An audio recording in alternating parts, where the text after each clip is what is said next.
Olha só, eu e tu fomos enganados. Nos mentiram. Eu tenho certeza que tu, assim como eu, entrou na programação porque era bom em matemática, era bom em física, era bom em atividades relacionadas a cálculos de forma geral. Você sabia mexer no computador, instalar coisas para a família, formatar o Windows. Desde cedo você sempre foi muito bom com o computador. Muito provavelmente você gosta de rock, assiste animes, ou já assistiu, e consome conteúdo geek. Teus filmes preferidos são aqueles filmes voltados ao público nerd. Pois é, tinha tudo para dar certo. Mas aí a gente começa a entrar na área, a gente começa a trabalhar e percebe o quê? Programação não é uma profissão de ciências exatas. Pelo menos, não exclusivamente, como a gente pensava lá atrás. Meu nome é Douglas Cardoso, sou programador há 16 anos e neste vídeo eu quero te passar a minha percepção do porquê que eu não acho que a programação é uma atividade, é uma profissão exclusivamente de ciências exatas como parece. Afinal, nós estamos produzindo código, estamos fazendo uma das coisas mais nerd que se pode imaginar antes de começar na profissão. A gente olha filmes, a gente olha tudo que está no entorno de um programador e pensa, caramba, isso aí é a coisa mais de ciências exatas possíveis que pode existir na face da Terra. E eu vou te mostrar nesse vídeo o como você vai se enganar, assim como eu me enganei, e como tu pode prevenir isso para não se decepcionar e ser um ótimo programador, porque se você perceber isso tarde demais, talvez a programação nem seja uma área para você. E se a gente pesquisar no Google sobre ciências exatas e ciências humanas,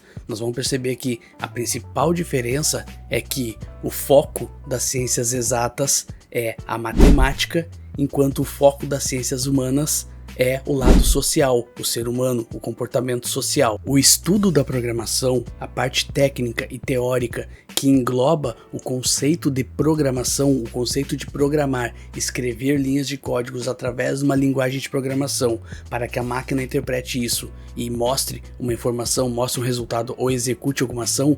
Esse estudo, sim, ele é 100% voltado às ciências exatas. Porém, depois de um tempo trabalhando, você percebe que quase 100% daquilo que é produzido por programadores, comercialmente falando, é feito com o foco única e exclusivamente no usuário. Toda a arquitetura é planejada em cima do usuário. E o motivo pelo qual isso acontece, diferente de vários anos atrás, é que hoje em dia uma criança já tem seus aplicativos no celular, por exemplo. Então, hoje, as coisas que são feitas para pessoas normais, pessoas do dia a dia, pessoas que não são da área da tecnologia, que não são da área da matemática, que não são da área de estudos acadêmicos necessariamente. São pessoas normais que estão sentadas no seu sofá, consumindo aplicativos via celular ou aplicações via web browser, e todas as aplicações que são feitas para essas pessoas são voltadas inicialmente olhando para elas. Não é à toa que o profissional UX, o cara que lida com a experiência de usuário, tem aparecido com muita força no mercado nos últimos 10, 15 anos. Eu vou te dar exemplo de 5 perfis de programadores que estão diretamente relacionados ao usuário, que estão diretamente relacionados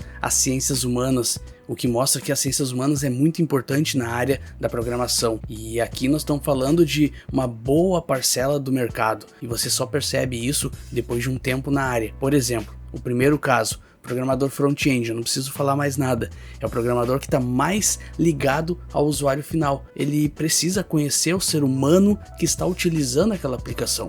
Então não basta apenas saber tecnicamente como é que eu vou fazer isso em React.js ou Angular, ou seja, a plataforma que ele utilize. Então é necessário entender o lado social, é necessário entender aquela sociedade que vai consumir aquela aplicação, e por isso que eu não posso entender apenas de forma matemática, porque a matemática 1 mais 1 é 2 e não vai ser 3. Então eu preciso entender que as ciências humanas ela é muito mais dinâmica do que a matemática, no sentido de ser mais subjetiva e menos objetiva. Se eu tratar tudo de forma objetiva, eu acabo perdendo o meu usuário. O programador back-end, apesar de ele estar lá no back-end produzindo essas informações, extraindo essas informações, boa parte do tempo sim, ele vai estar lá de forma analítica, extraindo essas informações, pensando de forma lógica, construindo algoritmos. Mas no final das contas, muito provavelmente você é um programador back-end, falando comercialmente aqui, ou seja, aquilo que mais é feito no mercado de programação. No final das contas, o que você está fazendo provavelmente é construindo APIs que vão ser consumidas por um front-end. Então você está construindo algo que vai ser consumido pelo front-end. Então você também não pode fugir do comportamento humano. Você precisa trazer aqueles dados, apesar de trazer eles de forma matemática, a apresentação deles, as APIs ultimamente, elas precisam do ser humano ali, precisam do lado social de como apresentar aquela informação, até para facilitar o lado do front-end. Então você também não vai fugir disso, você vai precisar participar de reuniões com o cliente para entender como aquele cliente vai consumir.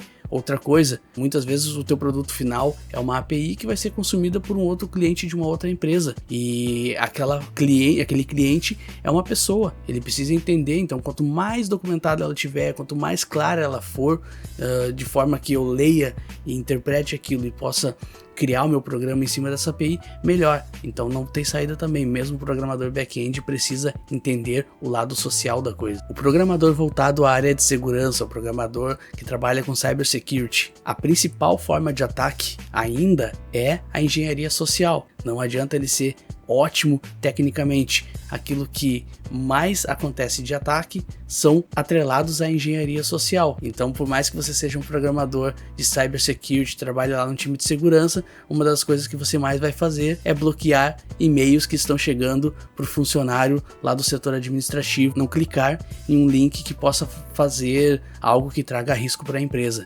Aí nós temos o programador de jogos. Esse é um dos que também está mais atrelado ao ser humano. E uma das principais reclamações no meio dos jogos é que os jogos hoje em dia não podem ser muito difíceis porque o pessoal reclama. Eles também não podem ser muito fáceis porque o pessoal reclama. Antigamente, você podia fazer um jogo muito difícil e aquilo ali dava dor de cabeça no usuário. Não tinha preocupação no usuário. Se o jogo fosse difícil e eu não conseguia resolver, problema é meu. Ia ter um que ia conseguir resolver. E isso ia gerar uma inveja em mim e ia fazer com que eu fosse atrás. Hoje em dia, se o jogo é muito difícil, eu simplesmente não jogo. Então o jogo, ele é hoje construído 100% para agradar o usuário final. E por último, para fechar o quinto item, o programador que cria linguagens de programação. Esse, talvez você deve estar pensando, o cara que criou o Rust, o cara que criou o Golang, o cara que criou... Até esse cara sofre por isso, porque hoje o que mais se fala nas linguagens de programação? Precisamos de uma linguagem de programação que facilite a legibilidade de código. Então a forma de escrita, não é à toa que o Python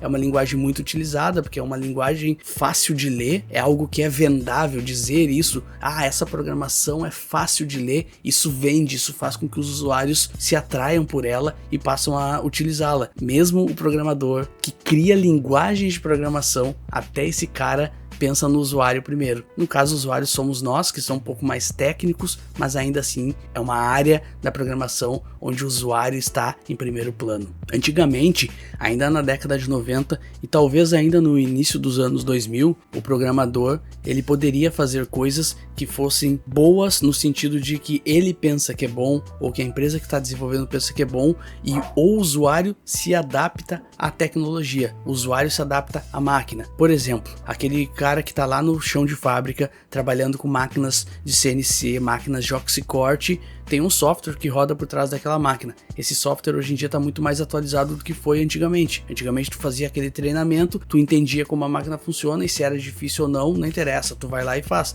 Tinham poucos programadores no mercado, a programação era voltada muito para a área acadêmica, ou para construção de ferramentas, ou para desenvolvimento de linguagem de máquina.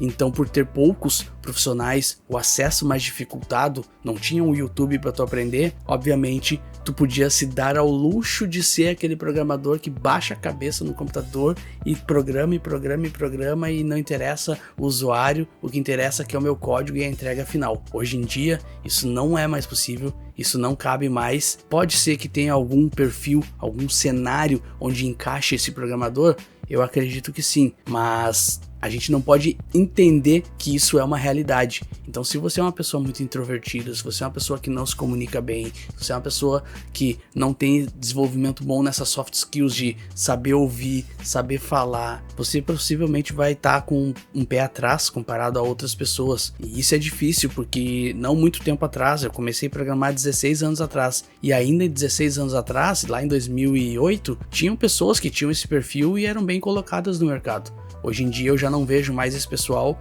e inclusive o que eu vi de lá pra cá é o aumento da necessidade de desenvolver soft skills como se isso fosse uma prioridade frente às hard skills. E isso, na minha visão, é meio perigoso, porque cria-se a impressão de que os programadores já não são tão bons como antigamente, mas ao mesmo tempo é uma necessidade. Se o usuário está em primeiro plano, eu preciso pensar no usuário primeiro, e depois eu faço aquilo que eu realmente acho bom, ou então eu vou trabalhar em projetos pessoais, e aí eu consigo fazer aquilo da forma que eu quero, única e exclusivamente pensando da forma que eu entendo que seja melhor. Mas no mercado de programação, se você quer entrar no mercado de programação, ou se você já está, mas está frustrado, eu diria que a programação hoje em dia, em 2024, comercialmente falando, nas principais aplicações que são criadas, ela está 50% para humanas, 50% para exatas. Aquilo que eu preciso aprender para executar é exatas. Só que se a gente for ver, eu já mostrei aqui em outros vídeos, no site da software.com,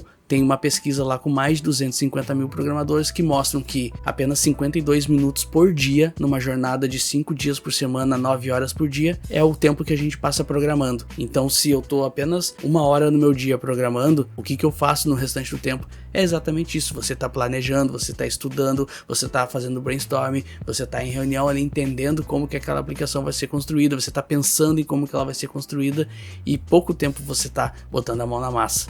Então não tem jeito, você precisa entender que a programação é uma ciência humana tanto quanto uma ciência exata. Por sorte, eu sempre fui um cara que nunca tive aquele perfil, aquele estereótipo do programador, e consegui me adaptar muito bem. Sempre tive boas skills de comunicação, cabeça aberta, aberto ao mercado, aberto a mudanças. Isso é muito importante, gosto de trabalhar com problemas e para mim facilitou um pouco. Mas é interessante que você saiba disso para que você entenda como funciona o mercado. Você não vai ficar vendo apenas prompt de comando no seu dia a dia de trabalho, isso é o que você menos vai ver. O que você menos vai ver no seu dia de trabalho possivelmente seja a IDE. Talvez você enxergue muito mais a janela do teu Teams e reuniões e falando com teus colegas do que necessariamente as linhas de código que você está produzindo. Se você gostou desse conteúdo, clique em curtir. Se tiver algo a comentar, eu agradeço muito, responderei todos os comentários que forem colocados aqui embaixo. Não te esquece de se inscrever no canal. Valeu e tchau!